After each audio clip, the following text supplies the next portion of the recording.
বিপদে পড়েছো। আমি যে বলেছি জাযাকাল্লাহ খায়ের, এর উত্তর তো আল্লাহকে দিতে হবে। আমি কাজটা কার উপরে চাপিয়েছি? আল্লাহর উপরে চাপিয়েছি। তুমি তো আমাকে এক গ্লাস পানি দিয়েছো, তা আমি তো এখন তোমাকে কি দিব? আমি মানুষ, আমি আর কি দিব? আমি বলেছি এক গ্লাস প্রতি পানির প্রতিদান তুমি দাও, এই যে তোমার কাছে দিয়ে দিলাম, বললাম জাযাকাল্লাহ খায়ের। এখন এক গ্লাস পানির প্রতিদান কার উপরে চলে গেল? আল্লাহর উপরে চলে গেল। আপনি চট্টগ্রামে বিপদে পড়েছেন, এখন আল্লাহকে যে আমি বলেছি তুমি জাযাকাল্লাহ খায়ের প্রতিদান দিয়ে দাও, আল্লাহ এখন তোমাকে চট্টগ্রামে কি করবেন? বিপদ থেকে বাঁচিয়ে দিবেন। জাযাকাল্লাহ খায়ের দাম আছে। আম্মু শিষ্টাচার, আম্মু শোনো, বিছানে শোয়ার সময় ডান কাঁধে দুয়া পড়ে শোইবা, শিষ্টাচার। অলে তোয়াল্লে মাহুন না, মা বাপ ছেলে মেয়েকে বিদ্যে শিখাবে, বিদ্যে। আম্মু সকালে বিকালে ইখলাস ফালাক নাস 3 বার করে পড়িও, কোনো সমস্যা তোমাকে ধরবে না, সব দূর হয়ে যাবে।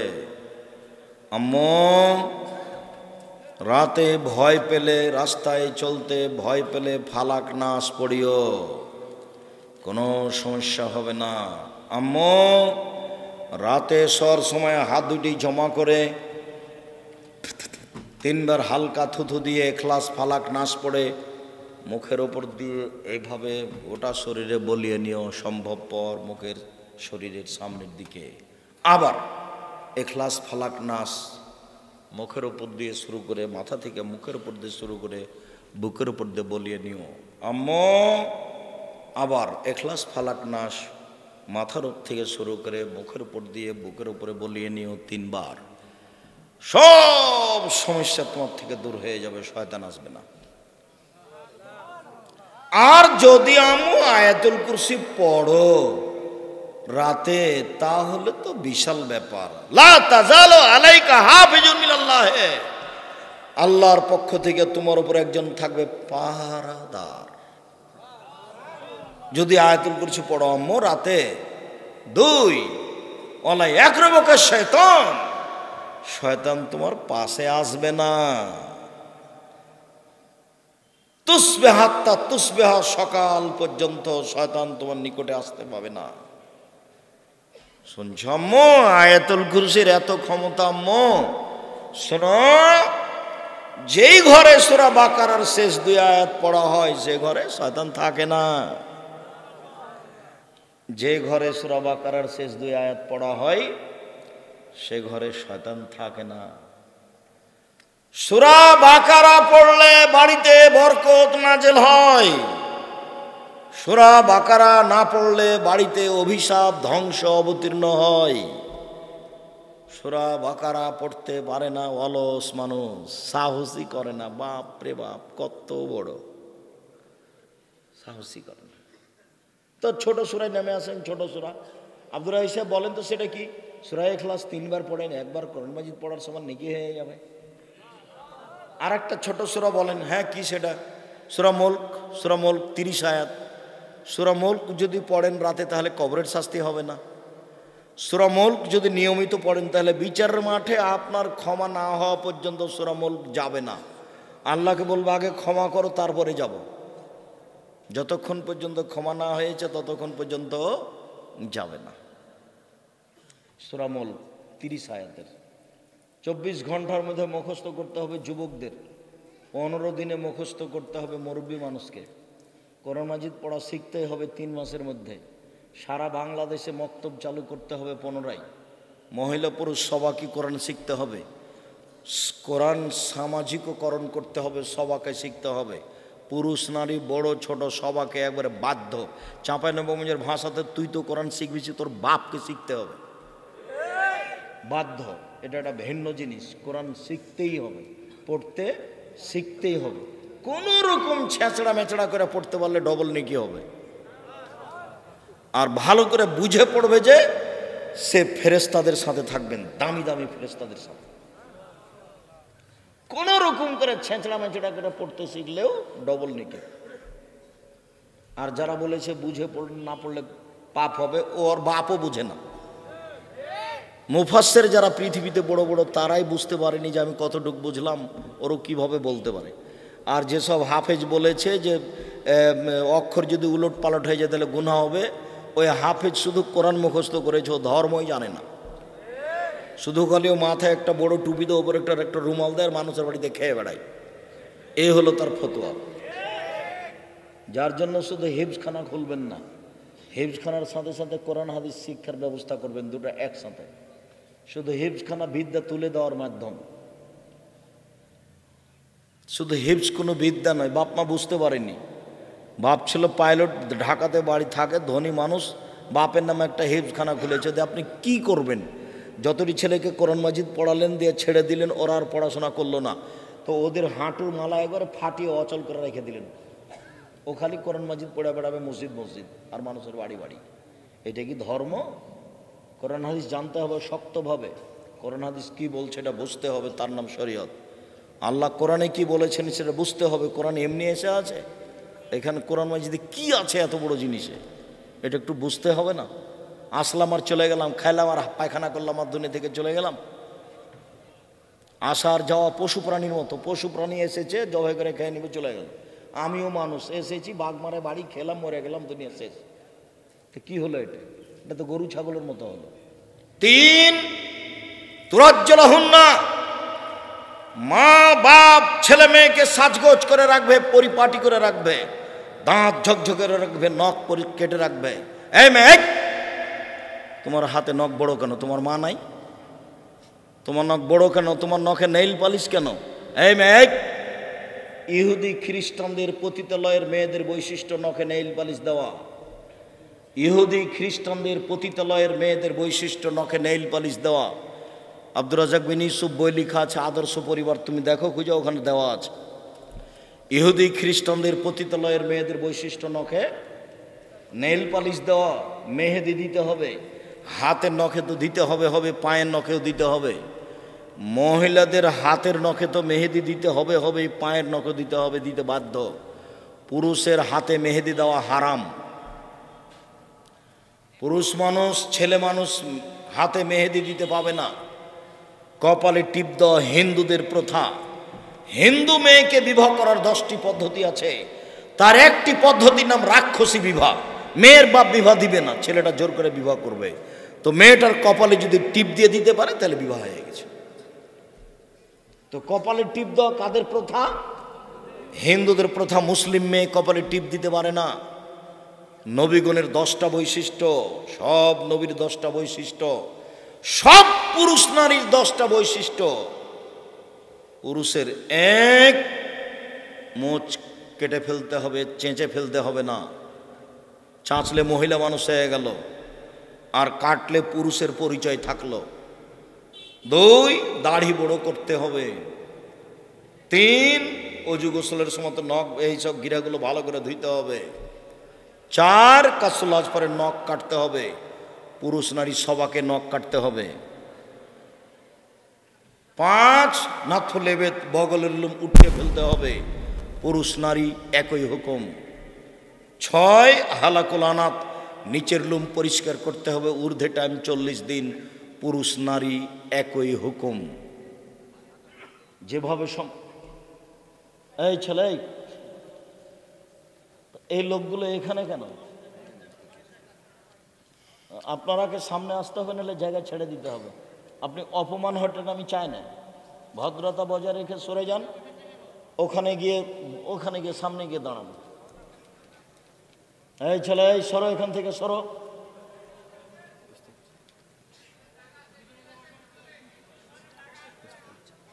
ওখানে গিয়ে বসেন, না নাহলে স্থান ত্যাগ করেন।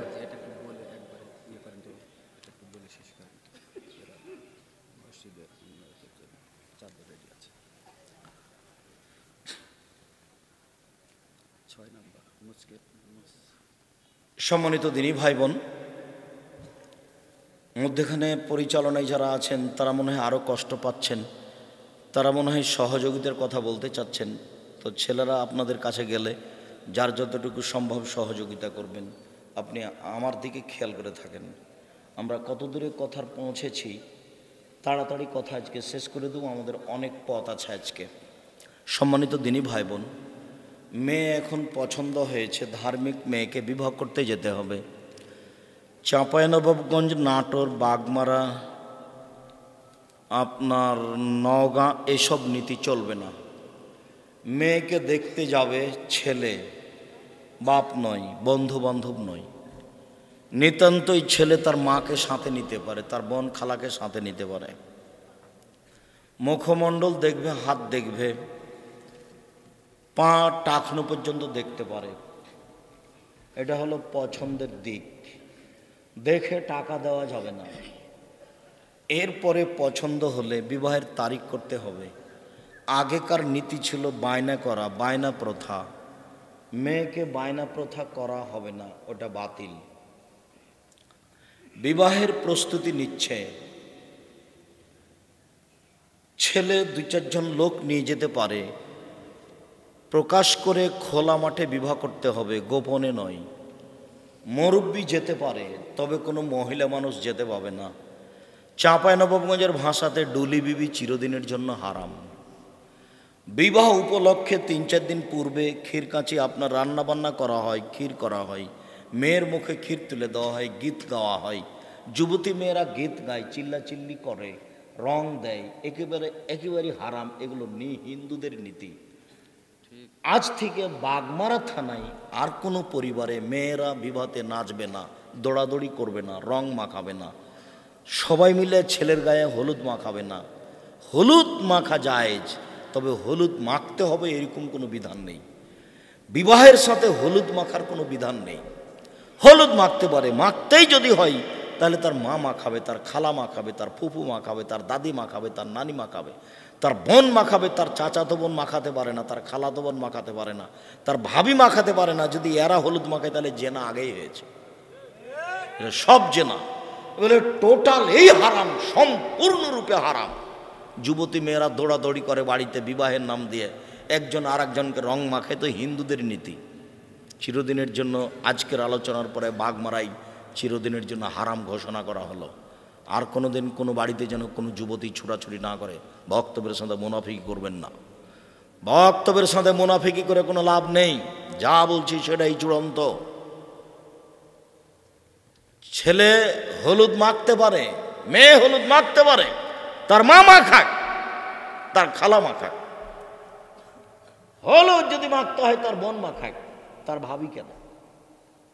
আল্লাহ রাসূল বলছেন, লা তুবাশিরুল মারাতু আল মারাতা। একজন মহিলার গায়ে হাত লাগাতে পারে না। হাত যদি লাগাই তাহলে তার শরীরটা নরম না শক্ত বুঝতে পারবে। ফাতানা ছালে যাও যে কানয়ান জুড়ে ইলাইহা।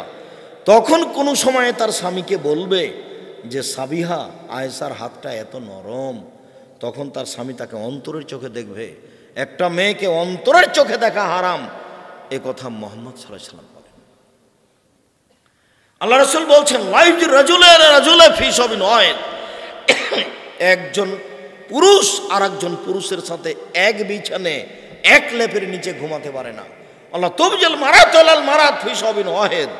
একজন মহিলা আর একজন মহিলার সাথে এক লেপে ঘুমাতে পারে না।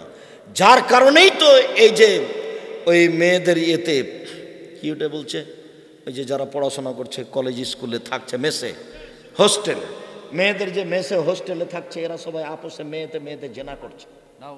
নাউজুবিল্লাহ। কত প্রায় 17,999 জন মেয়ে জেনাকারিনী, মহিলার সাথে মহিলা জেনায় লিপ্ত। রাসূল সাল্লাল্লাহু আলাইহি ওয়াসাল্লাম বলছেন, আমার জীবনে বড় ভয়, এটাই আমি জাতির সামনে আশঙ্কা পোষণ করে গেলাম, আমার উম্মত গোপন পাপে লিপ্ত হবে, এটাই আমার ভয়। আমার উম্মত গোপন পাপে লিপ্ত হবে, এটাই হলো ভয়। পুরুষ পুরুষের সাথে জেনা করছে, নারী নারীর সাথে জেনা করছে, মোবাইলে দিন রাত ল্যাংটা মেয়ে দেখছে, তার জীবনে এটাই আশঙ্কা, এটাই বড় ভয়, যেটা বাস্তব মানুষ করছে। সম্মানিত দিনী ভাই বোন, রাসূল সাল্লাল্লাহু আলাইহি সাল্লাম বললেন, একজন পুরুষ একজন মহিলাকে অন্তরের চোখে দেখতে পারে না। একজন মহিলা আর একজন মহিলা যুবতী এক বিছানা শুইতে পারে না, বিছানা ভিন্ন করতে হবে। আল্লাহ রাসূল বলছেন, যেদিন ছেলের বয়স 10 বছর হয়েছে, 12 বছর হয়েছে, ওর বিছানা ভিন্ন করতে হবে। ওই ছেলে তার বাপের সাথে, ওই ছেলে তার মায়ের সাথে ঘুমাতে পারবে না, ওই ছেলে তার বোনের সাথে ঘুমাতে পারবে না। এই আদেশ মোহাম্মদ সাল্লাল্লাহু আলাইহি সাল্লাম দেন। একই ঘরে একই বিছানায় দুইজন যুবতী মেয়ে থাকতে পারে কি করে? একই ঘরে একই বিছানায় দুইজন যুবক থাকতে পারে কি করে? চিরদিনের জন্য হারাম। বুখারী মুসলিম। হলুদ মাখাতে পারে, এই প্রথাতে হলুদ মাখানো হারাম। এবার বরযাত্রী যাবে, ডুলি বিবি যাবে না, কোনো মহিলা যেতে পাবে না। গিয়ে যাওয়ার সময়তে তার বিবাহ ঘেরা হবে না। এক গ্লাসে শরবত, এক গ্লাসে পানি, লবণ দেওয়া আছে, এসব নোংরা প্রথা, এটা করা হবে না। বিবাহের বৈঠকে কোনো কৃত্রিম পথ অবলম্বন করা হবে না। মেয়ের উপস্থিতিতে দুইজন সাক্ষী দিয়ে মোহর উল্লেখ করে বিবাহ পড়াতে হবে। মেয়ের কাছে বিবাহ পড়ানো হারাম, মেয়ের কাছে বিবাহ পড়ানো যাবে না। আমাদের নাটোরে, রাজশাহীতে, চাঁপায়ে, নওগাঁতে তো মেয়ের কাছে বিবাহ পড়াতে যাই, কিন্তু ওই রংপুর, দিনাজপুর, লালমনিরহাট, নীলফামারী, কুড়িগ্রাম, পঞ্চগড়, ঠাকুরগাঁ, গাইবান্ধা, জয়পুরহাট, বগুড়া, ওইসব ডিস্ট্রিক্টের মতো আমাদের অত দুর্বল নীতি নয়। কিভাবে ওরা ওই মেয়ের কাছে বিবাহ পড়াতে যায়, তখন 8-10 জন চ্যাংড়া ছুল্লু সব বদরে ওখানে যায়, ওখানে বিবাহ পড়ায়। অমুক এত টাকা নগদ, এত টাকা বাকিতে তোমাকে বিবাহ করতে এসেছে, তুমি তাকে স্বামী সত্ত্বে কবুল করো। তখন ও বলে কবুল করলাম। এই সবাই শুনেছ? হ্যাঁ শুনেছি। এবার আসে, এসে যেখানে বর বসে আছে সেখানে এরা দাঁড়ায়। বসে থাকা লোকগুলি বলে আপনারা কে? তখন ওরা বলে আমরা এ বিবাহের উকিল। মেয়ে কবুল করেছে? হ্যাঁ মেয়ে কবুল করেছে। তোমরা শুনেছ? জি শুনেছি। তাহলে বসো। তখন তারা বসে। মনে হয়েছে পাগলামি কারবার, কলার গাছের চতুর্দিকে ঘরে ঘুরে হিন্দুর বিবাহ লেগেছে। কার বিবাহ লেগেছে? হিন্দুর বিবাহ লেগেছে, তাই কলা গাছের চতুর্দিকে ঘুরছে। ধর্ম পাগল হয়ে গেছে। কিছুই না, এবারে নোংরা কথা, নোংরা নীতি। দুইজন সাক্ষী, খুতবা হবে আগে। মেয়ের বাপ খুতবা দিবে, নাহলে কোনো মৌলানা সাহেব দিল। মেয়ের বাপ নিজেই বলবে, আর নাহলে মৌলানা সাহেব আগে আগে বলবে, মেয়ের বাপ পিছে পিছে বলবে আমার মেয়ে আয়েশা এত টাকা নগদ, এত টাকা বাকিতে তোমার সাথে বিবাহ বন্ধনে আবদ্ধ হতে রাজি, তুমি তাকে স্ত্রী হিসেবে কবুল করো। ও বলবে কবুল করলাম। গুরুত্বপূর্ণ কথা 3 বার বলতে হয়, মর্মে বলা যায় আমার মেয়ে আয়েশা এত টাকা নগদ, এত টাকা বাকিতে তোমার সাথে বিবাহ বন্ধনে আবদ্ধ হতে রাজি, তুমি তাকে স্ত্রী হিসেবে কবুল করো। কবুল করলাম। আমার মেয়ে আয়েশা এত টাকা নগদ, এত টাকা বাকিতে তোমার সাথে বিবাহ বন্ধনে আবদ্ধ হতে রাজি, তুমি তাকে স্ত্রী হিসেবে কবুল করো। ও বলল কবুল করলাম। এ হলো বিবাহ। বিবাহ হয়ে গেছে। আব্দুর রাজ্জাক সাহেব নগদ বাকি মোহরের কথা বলছেন কেন? মোহর বাকি চলে কি? হ্যাঁ চলে। প্রমাণ ওই যে আল্লাহ রসুল, একটা লোক বললো যে আমার সাথে মেয়েটার বিবাহ দিয়ে দেন। তা আল্লাহ রসুল বললেন টাকা পয়সা কিছু আছে? বললেন নেই। এই যে লুঙ্গিটা আছে। কথা হলো, লুঙ্গি যদি তোমার বউকে দাও তো তুমি কি পরবে? কোনো লোহার আংটি টাংটি আছে? কিছুই না একবারে। আচ্ছা কিছুই নেই, কোরআন মাজিদ পড়তে পারো? জি। অমুক মুখ সূরা মুখস্থ আছে। ঠিক আছে, তুমি তোমার স্ত্রীকে এগুলো শিখিয়ে দিও। শিখিয়ে দেওয়ার বিনিময়ে তোমার বিবাহ দিয়ে দিলাম।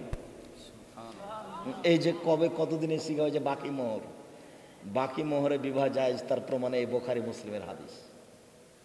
তবে মোহর জরুরি দিতেই হবে। মরার সময়তে মাপ নেওয়া হারাম, টাকা দিতেই হবে। বাপে টাকা না দিয়ে যদি মারা যায় তাহলে ছেলেকে দিতে হবে বাপের পক্ষ থেকে মাকে। আম্মা আমার আব্বা তো মোহর দিয়ে যেতে পারেনি, এই যে টাকা নেন 50,000 টাকা মোহর বাঁধা ছিল আপনার, দিতেই হবে। মোহর হচ্ছে ঋণ, নইলে কিয়ামতের মাঠে নেকি দিয়ে বুঝিয়ে দিতে হবে স্বামীকে। মোহর জরুরি, এটা হলো মৌখিক কোনো কথা নয়। মানুষের জীবনে সবচেয়ে যেটা জরুরি পূর্ণ করা হয় সেটা হলো মোহর। পূর্ণ করতে হবে জরুরি ভিত্তিতে। মোহরের বিনিময়ে মহিলাটাকে হালাল করা হয়েছে, টাকার বিনিময়েই তাকে হালাল করা হয়েছে, মোহর দিতেই হবে। বিবাহ শেষ হয়ে গেছে, এখানে লাফ দিয়ে উঠে বলছে আপনারা মিষ্টি ওয়ালিমা খেয়ে যাবেন। আরে অবাক কথা, ওয়ালিমা তো বাসরাতের ঘরে সকালে হবে, এখন কোনো কথা নেই। এই মেয়ের বাড়িতে যদি খাওয়া দাওয়ার ব্যবস্থা হয় তাহলে খাওয়া দাওয়ার পরে ছেলের বাপ বলবে শ্বশুরকে যে আব্বা আপনার তো অনেক কিছু খরচ হলে, যে 50,000 টাকা থাকলো খরচ বাবদ। তখন তো মেয়ের বাপ বলবে বলো কি তুমি অপমান করতে এসেছ? আচ্ছা যাই বলুক, তার মানে মেয়ের বাপের কোনো খরচ হবে না? আচ্ছা খরচ করতে পারে, তবে ছেলের বাপ ওখানে টাকা পয়সা দিয়ে আসবে, এটাই উচিত। কথা কি বোঝা গেল? এখানে আর কোনো নতুন কোনো কিছু করা যাবে না। চাঁপাইনবাবগঞ্জে এখন পরের দিন ওই মেয়ের বাড়ি থেকে 2 জন আসবে, একে নিতে 4 জন আসবে মেয়েটাকে, আবার ছেলের বাড়ি থেকে যাবে 8 জন, মানে সবসময় ডবল।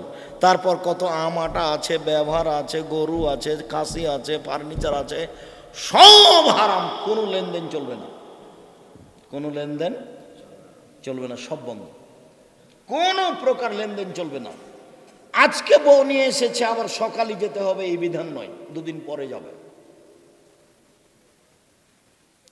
বাসর রাতের সকালে অলিমা হতে হবে, বাসর রাতের ঘর সাজাতে হবে, ঘর সাজানো সুন্নাত। আসমা বিনতে ইয়াজিদ বলছেন, কাইয়ামতু আয়েশা তালে রাসূলুল্লাহ সাল্লাল্লাহু আলাইহি সাল্লাম, আমি আয়েশাকে সুন্দরী করে সাজালাম আল্লাহর নবীর জন্য। আয়েশা নিজে বলছেন যে আমি আমার বান্ধবীদের কিনে দোলনাতে খেলাচ্ছিলাম, হঠাৎ আমার মা ডাকলেন, আয়েশা। আমি দৌড়িয়ে আসলাম, আমার গায়ে হাতে ধুলোবালি লেগেছিল। তিনি পানি দিয়ে ধুয়ে মুছে দিলেন, তারপর একটা ঘরে নিয়ে গেলেন। দেখি সেখানে আনসারীদের মহিলা। বুঝলাম না মহিলারা, আনসারীরা মহিলারা কেন এখানে, তারা আমাকে সুন্দরী করে সাজালো। তবে আয়েশা রাদিয়াল্লাহু আনহা বলছেন না যে আমাকে কি দিয়ে সাজালো। আসমা বিনতে ইয়াজিদ বলছেন আমি তাকে সুন্দরী করে সাজালাম। কি দিয়ে সাজালেন এটা তিনি উল্লেখ করেননি। সব কিছু ব্যবহার করা যাবে যদি জিনিস বৈধ হয়। মেয়েদের সুগন্ধি যা দেখতে পাওয়া যায়, গন্ধ পাওয়া যায় না। পুরুষের সুগন্ধি যা গন্ধ দেখতে পাওয়া যায় না, গন্ধ পাওয়া যায়। পুরুষের সুগন্ধি যা দেখতে পাওয়া যায় না, গন্ধ পাওয়া যায়। নারীদের সুগন্ধি যা গন্ধ পাওয়া যায় না, দেখতে পাওয়া যায়। নারীদের সুগন্ধি যা গন্ধ পাওয়া যায় না, দেখতে পাওয়া যায়। তাহলে পাউডার হোক, আসকারা মাস্কারা যাই হোক, সবই ওরা ব্যবহার করতে পারে, ভুরুপেন টুপেন যা কিছু আছে, তবে সেটা বৈধ হতে হবে। উল্লেখ্য যে টিপ দিতে পাবে না, উল্লেখ্য যে নখে নেইল পালিশ দিতে পাবে না, এটা ইহুদি খ্রিস্টানদের পতিতালয়ের মেয়েদের বৈশিষ্ট্য। কপালে টিপ দেওয়া হিন্দুদের বৈশিষ্ট্য। সাথে সাথে ভুরু তোলা হারাম, কাবিরা গুনাহ। বুঝা গেল না? ভুরু তুলে সরু চিকন করা কাবিরা গুনাহ। এই ভুরুতেই যা কিছু আছে, কাজল টাজল সব কিছু দিলে যেটা সহজ হয়। সাজাতে হবে, এ কথাই ঠিক। বাসর ঘর সাজাতে হবে, সেখানে মিষ্টি রস খানা পানি থাকবে, এ কথাই ঠিক। আসমা বলছেন, আয়েশা রাদিয়াল্লাহু আনহা বলছেন, ঠিক 8:30 9টার সময়তে আমার মা একটা ঘরে নিয়ে গেলেন। দেখি সেখানে আল্লাহ রসুল কেউ নেই। বিষয়টা বুঝতে পারলাম না, ঘরে কেন কেউ নেই, শুধু কেন আল্লাহ রসুল। এটা আমি চিন্তা ভাবনা করতে করতেই দেখলাম আসমা 1 গ্লাস শরবত নিয়ে আসলো। এসা আমাকে বলছে, আয়েশা গিলাসটা নাও, শরবতের গিলাসটা নাও। তো আমি নিচ্ছি না, লজ্জা পাচ্ছি। আমাকে ধমকাল, লেও হাতে ধরো, দে আল্লাহ রসুলকে দাও। আমি গিলাসটা হাতে ধরলাম, আল্লাহ রসুলকে দিলাম। আল্লাহ রসুল পান করলেন। আমাকে বললেন তুমি পান করো। আমি পান করলাম। তারপর আমাকে বললেন আসমাকে দাও। আমি আসমাকে দিলাম। আসমা ওখানে মুখ লাগিয়ে পান করলেন শরবত, যেখানে রাসূল সাল্লাল্লাহু আলাইহি ওয়াসাল্লাম মুখ লাগিয়ে পান করলেন। তাহলে বোঝা যাচ্ছে বাসর ঘরে খাওয়ার ব্যবস্থা আছে। বাসর ঘরে ঢুকে প্রথমে মাথায় হাত দিয়ে দোয়া পড়তে হবে, আল্লাহুম্মা ইন্নী আসআলুকা খায়রাহা খায়রা মা জাবালতাহা আলাইহি ওয়া আউযু বিকা মিন শাররিহা শাররা মা জাবালতাহা আলাইহি। আল্লাহ, এই মেয়েটির কল্যাণ চাচ্ছি, যে কল্যাণ থেকে সৃষ্টি করা হয়েছে। আল্লাহ, এর ক্ষতি থেকে তোমার কাছে বাঁচতে চাচ্ছি। বেহায়া এই নোংরামি থেকে বাঁচতে চাচ্ছি। যে বেহে দেখে সৃষ্টি করা হয়েছে তা থেকে বাঁচতে চাচ্ছি। এইটা হবে প্রথম কাজ, মাথায় হাত দিয়ে দোয়া পড়তে হবে। এরপরে 2 রাকাত সালাত। আগে দাঁড়াবে ছেলেটা, বরটা পিছে দাঁড়াবে কনেটা। 2 রাকাত সালাত। 2 রাকাত সালাতের পরে দাম্পত্য জীবনে যাবে। দাম্পত্য জীবনে যাওয়ার পূর্বে বিসমিল্লাহ আল্লাহুম্মা জান্নিবনা শায়তান ওয়া জান্নিবিশ শায়তান মা রাযাকতানা। আল্লাহ, তুমি আমাকে আর আমার স্ত্রীকে শয়তান থেকে রক্ষা করো। আমাদের মিলনে যদি কোনো সন্তান দাও, সেই সন্তানকে তুমি শয়তান থেকে রক্ষা করো। দোয়া শুধু পুরুষ পড়বে, মহিলা নয়। যদি দোয়া না পড়ে তাহলে এই বাচ্চার উপরে শয়তানের ক্ষমতা থেকে যাবে। বাসরাতের সকালে খাওয়ার ব্যবস্থা করতে হবে। মানুষেরা এসে দোয়া করবে, বারাকাল্লাহু লাকা ওয়া আলাইকা জামা বাইনাকুমা ফি খাইরিন। আল্লাহ তোমাদের 2 জনের উপর বরকত নাজিল করুক। তোমাদের দাম্পত্য জীবন আল্লাহ খুশি সুখময় করুক। তোমাদের জীবনে আল্লাহ বরকত দান করুক। এভাবে সবাই দোয়া করে যাবে। যদি ধনী মানুষকে শুধু দাওয়াত দেওয়া হয় ওলিমাতে, তাহলে এই খাদ্য সবচেয়ে খারাপ, এই খাদ্য ড্রেনে ফেলে দিতে হবে, কুকুরে খাবে। অলিমাতে ধনী গরি সবাই থাকবে, এই কথা রাসূল সাল্লাল্লাহু আলাইহি ওয়াসাল্লাম বলেন। শুধু যদি ধনী থাকে তাহলে এই খাদ্য হলো খারাপ। দিন যায় রাত্রি যায়, দিন যায় রাত্রি যায়, পেটে সন্তান আসলো, মা তখন থেকে আল্লাহকে বলবে, রব্বে হাবলি মিল্লাদুনকা যুরিয়াতান তাইয়্যিবা, আল্লাহ একটি সুসন্তান দান করো। দিন যায় রাত্রি যায়, সন্তান প্রসব হলো। যেই ঘরে সন্তান প্রসব হয়েছে সে ঘরে একজন মহিলা থাকবে, নিতান্তই নিয়ে যেতে পারে আপনার এতে ক্লিনিকে, যেখানে পুরুষের সমাগম থাকবে না। সারা গ্রামের মহিলা সে বাড়িতে আসতে পাবে না, সে মহিলাকে নগ্ন অবস্থায় দেখতে পাবে না। বাচ্চা প্রসব হলে পাশে আজান দিবে, এক কানে আজান এক কানে একামাত, এ কথা ঠিক নয়। পাশে আজান দিবে হালকা কণ্ঠে, সলাতের আজান। এরপরে 7 দিনের দিন বাচ্চার আঁকিকে দিবে। 14 দিনে আঁকিকা চলে না, 21 দিনে আঁকিকা চলে না, জীবনে একদিন আঁকিকা চলে না। সেদিন নাম রাখবে, সেদিন মাথা নেড়ে করবে, ডাক্তার যাই বলুক মাথা নেড়ে করবে, চুল সময় পরিমাণ মেপে চাঁদি হিসাব করে দান করে দিবে। 7 দিনের দিন 1 নম্বর কাজ, খাসি জবাই করা, ছেলের জন্য 2টা, মেয়ের জন্য 1টা। ছাগল হোক, ছাগি হোক, বড় হোক, ছোট হোক, কানা হোক, ন্যাংরা হোক, কোনো সমস্যা নেই। তাজা মোটা তাজা দাঁত হতে হবে কুরবানিতে। আকিকাতে জান থাকলেই হলো, ছোট বড় যাই হোক, কানা খোড়া যাই হোক। ছেলের জন্য 2টা, মেয়ের জন্য 1টা। 7 দিনের আগেও হবে না, 7 দিনের পরেও হবে না, আকিকা দিতে হবে। তারপরে একজন ভালো মানুষের কাছ থেকে তাহানিক করে আসতে হবে, পরহেজগার, চাচা হোক চাচি হোক, গ্রামের আলেম ওলামা যে হোক, তাহানিক করবে। তাহানিক মানে একটা খেজুর মাওলানা সাহেব মুখে নিয়ে, অল্প একটু নিয়ে খুব ভালো করে চাবিয়ে একবারে পানি পানি করে হাতের আঙ্গুলে নিয়ে বাচ্চার জিবার উপরে দিবে, ভিতর সাইডে দিয়ে বাচ্চার মাথায় হাত দিয়ে দোয়া করে দিবে, আইযুকুমা বিকালিমাতিল্লাহি তাম্মা মিন কুল্লি শায়তানিন হাম্মা ওয়া মিন কুল্লি আইনিন লাম্মা, এই বলে দোয়া করে দিবে। আল্লাহুম্মা ফাক্কিহু ফিদ্দীন, আল্লাহুম্মা আল্লিমহুল হুকমা। দাদিও জানে না, নানিও জানে না, দাদাও জানে না, দাদিও জানে না, কে কাকে কোলে নিবে ফুফুও জানে না, খালাও জানে না। এমনি কোলে নিয়ে কত যে আদর করে, ওরে আমার সোনা, ওরে আমার অমুক, ওরে আমার আকাশ পাতাল, কিচ্ছু কেউ জানে না। জিজ্ঞাসা করেন আপনি, এই যত মহিলা আছে, এই ছেলে তোমার মাকে জিজ্ঞাসা করবে, আপনি আপনার স্ত্রীকে জিজ্ঞাসা করিয়েন তো, আচ্ছা তুমি যে আমার বোনের ছেলেটাকে কোলে নিলে কি বলেছে বলো তো? মহিলা হোক পুরুষ হোক, বাচ্চার মাথায় হাত দিয়ে বলতে হবে, আইযুকা বিকালিমাতিল্লাহি তাম্মা, তোমার ব্যাপারে আমি আল্লাহর কাছে আশ্রয় চাচ্ছি আল্লাহর পূর্ণ কালেমা দিয়ে, মিন কুল্লি শায়তানিন হাম্মা, সব শয়তানের ক্ষতি হতে, বিষাক্ত প্রাণী হতে, অমিন কুল্লি আইনিন লাম্মা, প্রত্যেক বিষাক্ত চক্ষু হতে, আর প্রত্যেক বিষাক্ত অভিশপ্ত বিষাক্ত প্রাণী হতে। চক্ষু, বদনজর খুব খারাপ জিনিস। বদনজর যদি কারো বাচ্চার উপরে লেগে যায় তাহলে রাতে পায়খানা করে বমন করে তুলে শেষ করবে। জিনের যদি বদনজর লাগে তবু বাচ্চা পেশাব পায়খানা করবে, বমন করবে।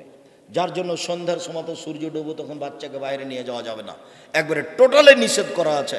এই শোনো, সন্ধ্যার সময় বাচ্চা ছাদের উপরে নিয়ে যায় না, আঙিনায় নিয়ে যাও না, বাইরে নিয়ে যায় না, নইলে জিনে ক্ষতি করবে, রাতে বাচ্চা চিল্লাচিল্লি করবে।